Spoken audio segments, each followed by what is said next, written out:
Church History by Eusebius of Caesarea, translated by Arthur Cushman McGiffert. The Martyrs of Palestine, Part 1.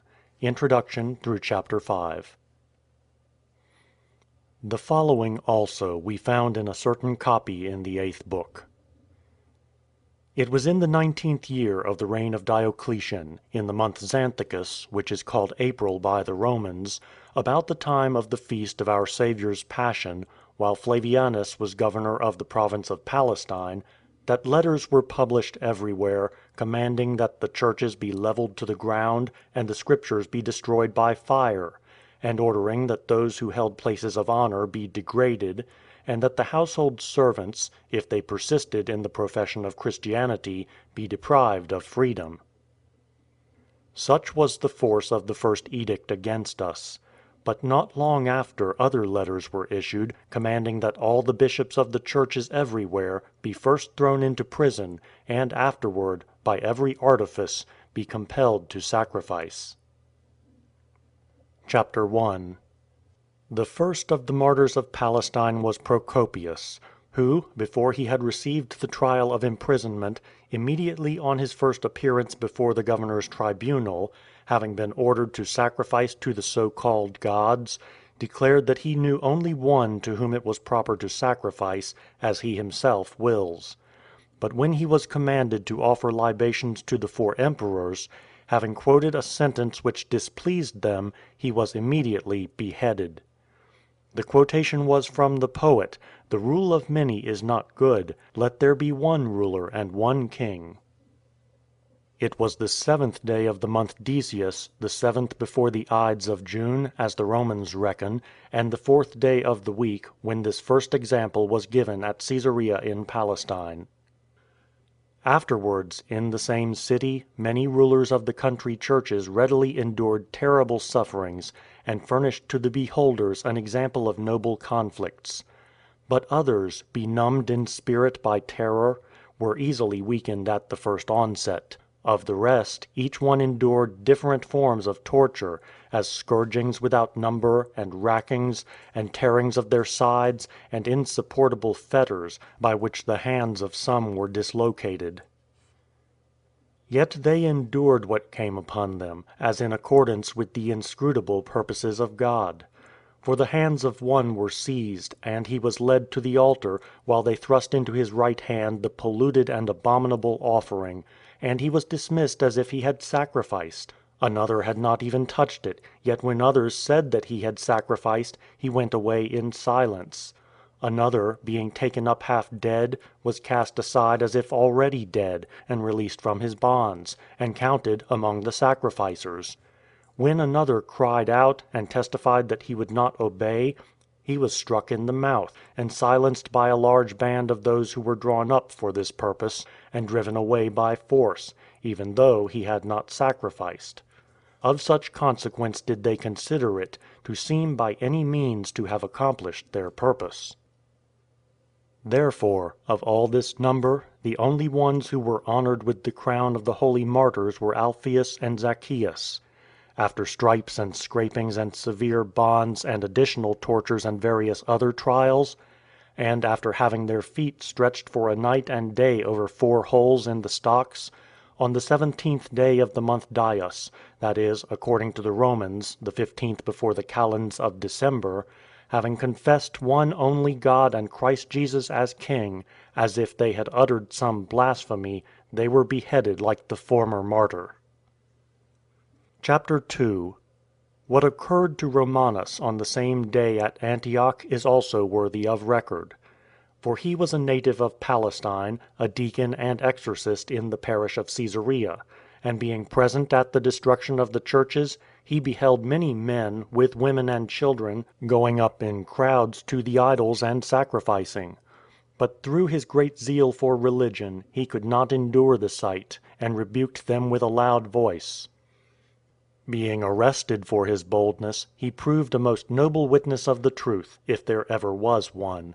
For when the judge informed him that he was to die by fire, he received the sentence with cheerful countenance and most ready mind, and was led away. When he was bound to the stake, and the wood piled up around him, as they were awaiting the arrival of the emperor before lighting the fire, he cried, "Where is the fire for me?" Having said this, he was summoned again before the emperor, and subjected to the unusual torture of having his tongue cut out. But he endured this with fortitude, and showed to all by his deeds that the divine power is present with those who endure any hardship whatever for the sake of religion, lightening their sufferings and strengthening their zeal. When he learned of this strange mode of punishment, the nobleman was not terrified, but put out his tongue readily, and offered it with the greatest alacrity to those who cut it off. After this punishment he was thrown into prison, and suffered there for a very long time. At last, the 20th anniversary of the emperor being near, when, according to an established gracious custom, liberty was proclaimed everywhere to all who were in bonds, he alone had both his feet stretched over 5 holes in the stocks, and while he lay there was strangled, and was thus honored with martyrdom as he desired. Although he was outside of his country, yet, as he was a native of Palestine, it is proper to count him among the Palestinian martyrs. These things occurred in this manner during the first year, when the persecution was directed only against the rulers of the church. Chapter 3. In the course of the second year, the persecution against us increased greatly, and at that time Urbanus, being governor of the province, imperial edicts were first issued to him, commanding by a general decree that all the people should sacrifice at once in the different cities, and offer libations to the idols. In Gaza, a city of Palestine, Timotheus endured countless tortures, and afterwards was subjected to a slow and moderate fire. Having given, by his patience in all his sufferings, most genuine evidence of sincerest piety toward the Deity, he bore away the crown of the victorious athletes of religion. At the same time Eusebius and our contemporary Thecla, having exhibited most noble constancy, were condemned as food for the wild beasts. But who that beheld these things would not have admired, or if they heard of them by report, would not have been astonished? For when the heathen everywhere were holding a festival and the customary shows, it was noised abroad that besides the other entertainments, the public combat of those who had lately been condemned to wild beasts would also take place. As this report increased and spread in all directions, 6 young men, namely, Timoleus, a native of Pontus, Dionysius from Tripolis in Phoenicia, Romulus, a subdeacon of the parish of Diospolis, Pisus and Alexander, both Egyptians, and another Alexander from Gaza, having first bound their own hands, went in haste to Urbanus, who was about to open the exhibition, evidencing great zeal for martyrdom. They confessed that they were Christians, and by their ambition for all terrible things showed that those who glory in the religion of the God of the universe do not cower before the attacks of wild beasts. Immediately, after creating no ordinary astonishment in the governor and those who were with him, they were cast into prison. After a few days 2 others were added to them. One of them, named Eusebius, had in former confessions endured dreadful torments of various kinds. The other, who had supplied them with the necessaries of life, was called Dionysius. All of these 8 were beheaded on one day at Caesarea, on the 24th day of the month Dystrus, which is the 9th before the calends of April. Meanwhile a change in the emperors occurred, and the first of them all in dignity, and the second retired into private life, and public affairs began to be troubled. Shortly after the Roman government became divided against itself, and a cruel war arose among them. And this division, when the troubles which grew out of it, was not settled until peace toward us had been established throughout the entire Roman Empire.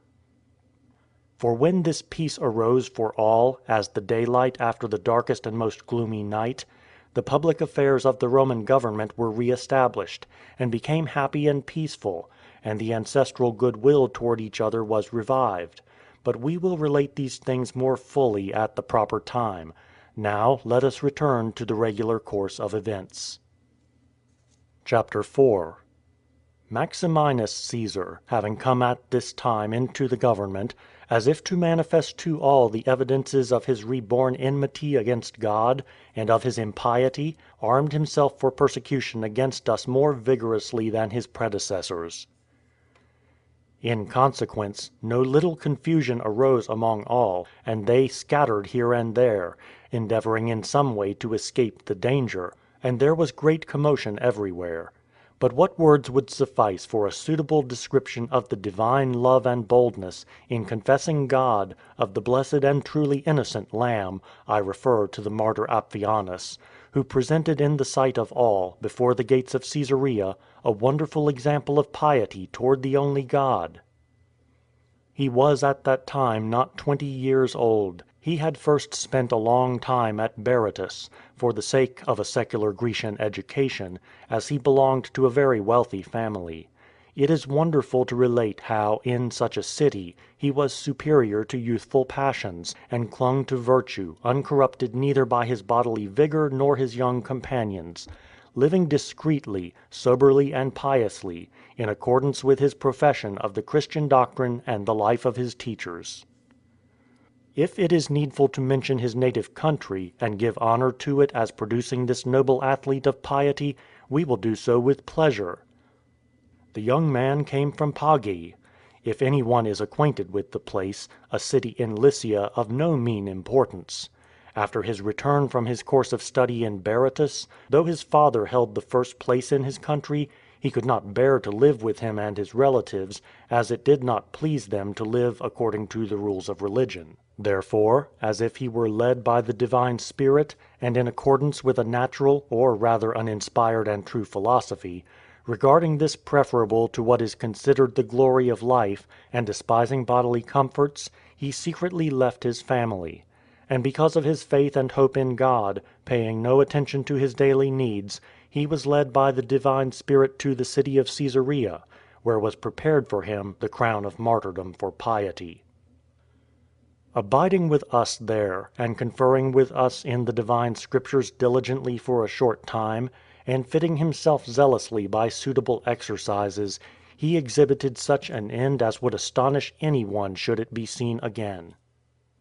Who, that hears of it, would not justly admire his courage, boldness, constancy, and even more than these the daring deed itself, which evidenced a zeal for religion and a spirit truly superhuman? For in the second attack upon us under Maximinus, in the 3rd year of the persecution, edicts of the tyrant were issued for the first time, commanding that the rulers of the cities should diligently and speedily see to it that the people offered sacrifices. Throughout the city of Caesarea, by command of the governor, the heralds were summoning men, women, and children to the temples of the idols. And besides this, the chiliarchs were calling out each one by name from a roll, and an immense crowd of the wicked were rushing together from all quarters.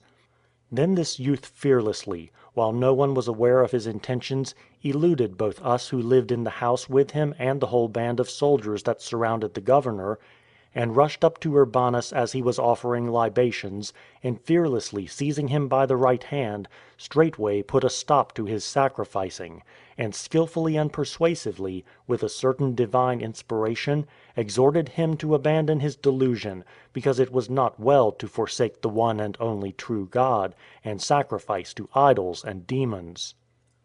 It is probable that this was done by the youth through a divine power which led him forward, and which all but cried aloud in his act that Christians, who were truly such, were so far from abandoning the religion of the God of the universe which they had once espoused, that they were not only superior to threats and the punishments which followed, but yet bolder to speak with noble and untrammeled tongue, and, if possible, to summon even their persecutors to turn from their ignorance and acknowledge the only true God. Thereupon, he of whom we are speaking, and that instantly, as might have been expected after so bold a deed, was torn by the governor and those who were with him as if by wild beasts, and having endured manfully innumerable blows over his entire body, he was straightway cast into prison. There he was stretched by the tormentor with both his feet in the stocks for a night and a day, and the next day he was brought before the judge. As they endeavored to force him to surrender, he exhibited all constancy under suffering and terrible tortures. His sides were torn, not once or twice, but many times, to the bones and the very bowels; and he received so many blows on his face and neck that those who for a long time had been well acquainted with him could not recognize his swollen face. But as he would not yield under this treatment, the torturers, as commanded, covered his feet with linen cloths soaked in oil and set them on fire. No word can describe the agonies which the Blessed One endured from this, for the fire consumed his flesh and penetrated to his bones, so that the humours of his body were melted and oozed out and dropped down like wax. But as he was not subdued by this, his adversaries being defeated and unable to comprehend his superhuman constancy, cast him again into prison. A third time he was brought before the judge, and having witnessed the same profession, being half dead, he was finally thrown into the depths of the sea. But what happened immediately after this will scarcely be believed by those who did not see it. Although we realize this, yet we must record the event, of which, to speak plainly, all the inhabitants of Caesarea were witnesses. For truly there was no age but beheld this marvelous sight. For as soon as they had cast this truly sacred and thrice blessed youth into the fathomless depths of the sea, an uncommon commotion and disturbance agitated the sea and all the shore about it, so that the land and the entire city were shaken by it. And at the same time with this wonderful and sudden perturbation, the sea threw out before the gates of the city the body of the divine martyr, as if unable to endure it. Such was the death of the wonderful Appianus. It occurred on the 2nd day of the month Xanthicus, which is the 4th day before the nones of April, on the day of preparation. Chapter 5. About the same time, in the city of Tyre, a youth named Ulpianus, after dreadful tortures and most severe scourgings, was enclosed in a raw ox hide, with a dog, and one of those poisonous reptiles, an asp, and cast into the sea. Wherefore I think that we may properly mention him in connection with the martyrdom of Appianus. Shortly afterwards, Eusebius, a brother of Appianus, not only in God but also in the flesh, being a son of the same earthly father, endured sufferings like his, after very many confessions and protracted tortures in bonds, and after he had been sentenced by the governor to the mines in Palestine. He conducted himself through them all in a truly philosophic manner, for he was more highly educated than his brother, and had prosecuted philosophic studies. Finally, in the city of Alexandria, when he beheld the judge, who was trying the Christians, offending beyond all bounds, now insulting holy men in various ways, and again consigning women of greatest modesty and even religious virgins to procurers for shameful treatment, he acted like his brother, for as these things seemed insufferable, he went forward with bold resolve, and with his words and deeds overwhelmed the judge with shame and disgrace. After suffering in consequence many forms of torture, he endured a death similar to his brother's, being cast into the sea. But these things, as I have said, happened to him in this way a little later.